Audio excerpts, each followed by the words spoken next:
Munnar, Wayanad, Ooty, Kodaikanal, Vagamon, Idukki, Kochi, Kollam, Ottapalam, Palakkad, Thrissur, പയ്യൂര്, Koonamuchi,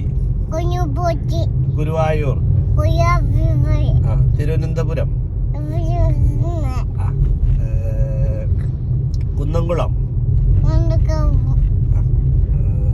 Kizhur,